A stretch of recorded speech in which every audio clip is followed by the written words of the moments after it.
महाराष्ट्र के वज़ीर आला देवेंद्र फडणवीस ने आज असम में बीजेपी उम्मीदवारों के हक में इंतखाबी मुहिम चलाई। इस दौरान फडणवीस ने जोरहाट में इंतखाबी जलसे से खिताब किया। अपने खिताब के दौरान उन्होंने कहा कि वज़ीर आज़म नरेंद्र मोदी ने शुमाल मशरिक़ भारत को तरक्की के मरकज़ में रखा है। उन्होंने कहा कि सेमीकंडक्टर यूनिट का तहफ़्फ़ुज़ असम को आलमी सतह पर शिनाख्त दिलाएगा और रियासत की मईशत और टेक्नोलॉजी के शोबे में नई राहें खोलेगा। फडणवीस ने मजीद कहा, ये इक़दामात असम के अवाम के लिए रोज़गार और तरक्की के मौक़े फराहम करेंगे। इंतखाबी जलसे से खिताब के दौरान उन्होंने कहा कि वज़ीर आला हेमंत बिस्वा शर्मा की क़यादत में आसाम तरक्की कर रहा है। आज मेडिकल कॉलेजेस 6 से 15 हो गए। यहाँ पर बड़े पैमाने पर हॉस्पिटल्स तैयार हुए और रास्तों का, हाईवेज का, रेलवे का एक ऐसा जाल अपनी सरकार ने यहाँ पर बुना कि अब असम ये कनेक्टेड असम हो गया। एक समय ऐसा था, लोग कहते थे असम को भारत से तोड़ना आसान है, लेकिन मोदी जी ने ऐसे जोड़ दिया, ये फेविकॉल का जोड़ है, अब इसको कोई तोड़ नहीं सकता। एक सबसे बड़ी सौगात मोदी जी ने असम को दी। आज जिस दुनिया में हम हैं, इस दुनिया को वही लोग चलाएंगे जिनके पास सेमीकंडक्टर है। हमारा ये मोबाइल फोन, ये सेमीकंडक्टर के बिना नहीं चलता। ये कैमरे सेमीकंडक्टर के बिना नहीं चलते। ये गाड़ी सेमीकंडक्टर के बिना नहीं चलती। हमारा टीवी सेमीकंडक्टर के बिना नहीं चलता। हमारे जीवन की छोटी से छोटी चीज ये सेमीकंडक्टर के बिना नहीं चलती। और दुनिया में वही देश राज करेंगे जिनके पास सेमीकंडक्टर निर्माण का यहाँ पर उनकी शक्ति है। वज़ीर जय कुमार रावल ने ईरान और इसराइल के दरमियान जारी जंग के तनाजुर में कहा कि इस तनाज़े से आलमी तवानाई की मार्केट पर जो असरात मुरतब हो रहे हैं वो बराह रास्त किसानों की कफ़ालत पर भी असरअंदाज हो सकते हैं। उन्होंने मजीद कहा कि महाराष्ट्र हुकूमत ने किसानों को तमाम तरह की सहूलियात फराहम की है। किसानों को बीज बोने से लेकर फ़रोख्त तक किसानों की हर मुमकिन मदद की जा रही है। मुंबई में मीडिया से बात करते उन्होंने कहा कि मुल्क में किसानों की पैदावार को बढ़ावा देने के लिए हर मुमकिन इक़दाम किए गए। हॉर्टिकल्चर संदर्भ फळं असतील, भाजीपाला असेल, देशाचे 11% फळं जे आहेत हे महाराष्ट्रामध्ये निर्माण होतात। त्याचबरोबर जवळपास 7% भाजीपाला हा महाराष्ट्रामध्ये निर्माण होतो आणि या सगळ्यांची विक्री करणं हे अत्यंत महत्त्वाचं काम आहे। खरं तर जगामध्ये वेगवेगळे सिच्युएशन नेहमीच येत असतात आणि त्या सिच्युएशन सांगून बऱ्याच वेळा शेतीमालाला अडचण येत असते आणि म्हणून याच्यामधला कायमस्वरूपी उपाययोजना व्हावी, याला आपण एक मार्ग काढावा। याच्यामध्ये स्टोरेज असेल, याच्यामध्ये कोल्ड स्टोरेज असेल, याच्यामध्ये प्रायमरी प्रोसेसिंग असेल, याच्यामध्ये काही व्हॅल्यू ॲडिशन असेल, या सगळ्या गोष्टींवर चिंतन आणि मनन व्हावं। या संदर्भात पणन विभागाने आज FPO आणि FPCची परिषद घेतली, महाराष्ट्र व्यापी FPO FPC परिषद घेतली आणि ह्या माध्यमातून त्यांचे असलेले अनुभव, महाराष्ट्रामध्ये देशामध्ये होत असलेले प्रयोग आणि आंतरराष्ट्रीय स्तरावर होत असलेले प्रयोग अपने IIT बम्बई के डिपार्टमेंट ऑफ केमिकल इंजीनियरिंग के प्रोफेसर संजय महाजनी और उनकी टीम ने बायोमास गैसिफिकेशन टेक्नोलॉजी तैयार की है, जिससे IIT बम्बई के हॉस्टल्स में LPG के अखराजात में सालाना लाखों रुपए की बचत मुतवक्का है। प्रोफेसर महाजनी के मुताबिक ये टेक्नोलॉजी 60% तक हरारती कारकर्दगी फराहम करती है, जिससे खाना पकाने के लिए LPG का इस्तेमाल 30 से 40% तक कम हो जाता है। इससे न सिर्फ तवानाई की बचत होगी बल्कि माहौल पर भी मुस्बित असर मुरतब होंगे। उन्होंने मजीद कहा कि यह मनसूबा तालीमी इदारों में पायदार तवानाई के हल के लिए एक अहम मिसाल साबित हो सकता है और मुस्तकबिल में इसे दीगर शोबों में भी अपनाने की सलाहियत मौजूद है।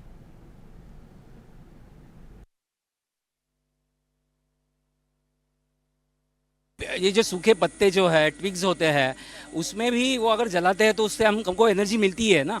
ये IIT में इतना ग्रीन कवर है तो उसकी वजह से रास्ते पे बहुत सारे पत्ते या ट्विग्स गिरते हैं, तो ये वेस्ट मैनेजमेंट तो हमको करना ही पड़ता था। ये जो वेस्ट है तो उसमें एनर्जी है, तो क्यों ना इसका इस्तेमाल हमारे खुद के एप्लीकेशंस के लिए किया जाए कि ये जो पत्ते होते हैं उसको पहले पैलेट्स में कन्वर्ट किया जाता है, उसको कंप्रेस किया जाता है, ओके। और ये जो पैलेट्स है वो गैसिफिकेशन जो यूनिट है हमने जो डिज़ाइन किया है उसमें डाला जाता है। ये डर्टी फीड स्टॉक है। डर्टी मतलब उसमें बहुत सारा सॉइल होता है, बहुत सारा मिट्टी होता है, इसलिए वो जब जलता है तो उसमें बहुत सारे इमिशंस आ जाते हैं, पार्टिकुलेट इमिशंस आते हैं। तो इसलिए इसका डिज़ाइन जो किया है गैसीफायर का, वो ऐसा किया है कि इसके इमिशंस बहुत कम हो जाए और उससे जो गैस बनेगी उसको हम प्रोड्यूसर गैस बोलते हैं, कार्बन मोनोऑक्साइड एंड हाइड्रोजन होता है, वो इमीडिएटली हम बर्न करते हैं। बट अभी इसका सक्सेस देख के हम इसको अभी प्लान कर रहे हैं कि हॉस्टल में वो इम्प्लीमेंट किया जाए, बराबर। तो आईआईटी में वैसे आईआईटी में अभी 22-23 हॉस्टल्स हैं और बहुत सारे स्टूडेंट्स हैं, करीबन 15,000 स्टूडेंट्स हैं आईआईटी में। ओके, तो ऐसे हम अभी सोच रहे हैं कि ऑलमोस्ट 6 गैसीफायर्स हम बड़े, मतलब इससे भी डबल साइज़ के गैसीफायर्स हम हॉस्टल में लगाएंगे। उससे जितना सेविंग होगा वो बहुत ज़्यादा होने वाला है, बराबर। और उससे क्या होगा, मतलब पूरा हॉस्टल का जो रिक्वायरमेंट है एलपीजी का वो तो पूरा नहीं हो जाएगा, बिकॉज उतना हमारे पास वेस्ट अवेलेबल नहीं है। ये आईआईटी की रिक्वायरमेंट तो बहुत ज़्यादा है। ये जो सूखे पत्ते जो है, ट्विग्स होते हैं,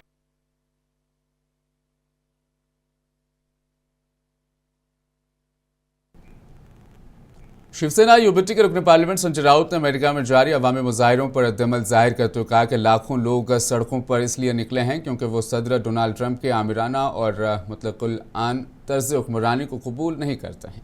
उन्होंने कहा कि ऐसे मुजाहिरों का खैर मकदम किया जाना चाहिए क्योंकि अवाम में जमहूरियत को बचाने का हौसला और अज़्म मौजूद है। संजय राउत ने मजीद कहा कि जब भी जमहूरी इक़्तिदार को खतरा लाहक होता है तो अवाम का सड़कों पर आना एक मुस्बित अलामत होता है। है लाखों की संख्या, लाखों की तादाद में, लगभग 1 करोड़ लोग, आंकड़ा दिया है 80 लाख, लेकिन 1 करोड़ लोग 3,300 शहर में सड़क पर उतरे हैं, लगभग 50 राज्यों में सड़क पर उतरे हैं। क्यों? ये जो तानाशाही चल रही है ना, प्रेसिडेंट ट्रम्प की तानाशाही, डिक्टेटरशिप, अथॉरिटेरियन शासन, उसके खिलाफ स्वतंत्रता चाहिए, लोगों को फ्रीडम चाहिए उनसे, प्रेसिडेंट ट्रम्प से, जो युद्ध कर रहा है ईरान से, कभी उससे जनता नाखुश है, असंतुष्ट है। और डेमोक्रेसी बचाने के लिए नो किंग, प्रेसिडेंट ट्रम्प तुम राजा नहीं हो अमेरिका के, no king and regime change की घोषणा करके जनता उतरी है। उसका स्वागत करना चाहिए। साहस है, हिम्मत है वहाँ की जनता में डेमोक्रेसी। भारतीय रुपया माली साल 2025-26 में अमेरिकी डॉलर के मुकाबले में 9.88% कमज़ोर हो गया है, जो 14 साल में सबसे बड़ी गिरावट है। माहिरीन के मुताबिक ये गिरावट गैर मुल्की सरमायाकारी के अखराज, खाम तेल की बढ़ती हुई कीमतों और आलमी सतह पर डॉलर की मजबूती की वजह से हुई है। माली साल 2011-12 में भी रुपया डॉलर के मुकाबले में 12.4% कमज़ोर हुआ था, जब करंट अकाउंट खसारा 4.2% तक पहुंच गया था। इस साल की कमज़ोरी मुख्तलिफ आलमी मालियाती उतार चढ़ाव और नकदी की कमी से भी मुतासिर हुई है। माहिरीन ने बताया कि दीगर एशियाई करेंसियाँ भी डॉलर के मुकाबले में कमज़ोर हुई हैं। इस साल रुपये की कदर में कमज़ोरी उस वक्त शुरू हुई जब अमेरिका ने भारत पर टैक्स आयद किए, जिससे डॉलर की तलब में इजाफा हुआ। इसके अलावा मगरबी एशिया में जारी तनाज़े ने खाम तेल की कीमतों को बढ़ाकर रुपया पर मज़ीद दबाव डाल दिया है।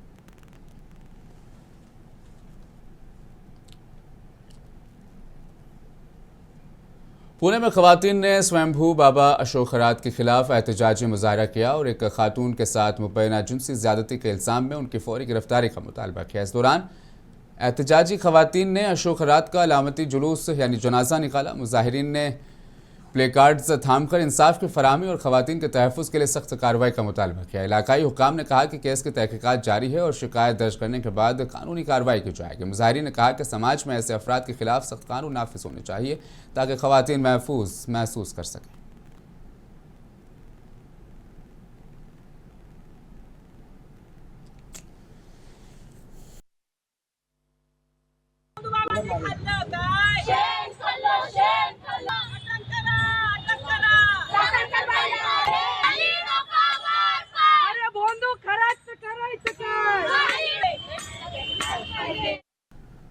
शंकराचार्य त्रिकाल भवंत सरस्वती ने अशोक खरात केस में मुल्जिमान के खिलाफ सख्त कार्रवाई का मुतालबा किया। नांदेड़ में उन्होंने अशोक हर्रात केस में खवातीन की हिफाजत और इंसाफ को यकीनी बनाने के लिए मुलजिमान के खिलाफ सख्त कानूनी कार्रवाई का मुतालबा किया। उन्होंने कहा कि माशरे में खवातीन के तहफ़्फ़ुज़ को यकीनी बनाना और कानून के मुताबिक मुजरिमों को सज़ा दिलाना हर शहरी और इदारे की जिम्मेदारी है।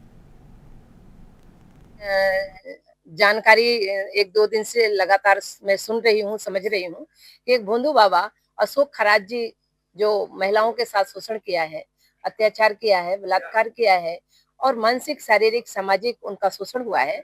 ऐसे बलात्कारियों को सरकार को चाहिए तत्काल प्रभाव से कड़ी सजा दे। और अगर हमसे पूछा जाए तो हम तो चाहते हैं कि उनको खड़े-खड़े गोली मार देना चाहिए, ताकि दूसरा कोई ऐसा शोषण करने के लिए हमारी माताओं के साथ जुर्रत न करे, सोच भी न सके। तभी हमारे सनातन धर्म की और भारतवर्ष के मातृशक्तियों का सुरक्षा हो सकता है, संवर्धन हो सकता है और वो भय मुक्त होकर के अपने किसी भी विषय का कार्य कर सकती हैं, चाहे वो सनातन धर्म का हो, चाहे वो सामाजिक कार्य हो, चाहे वो राजनीतिक हो, चाहे वो अपने व्यवसायिक हो।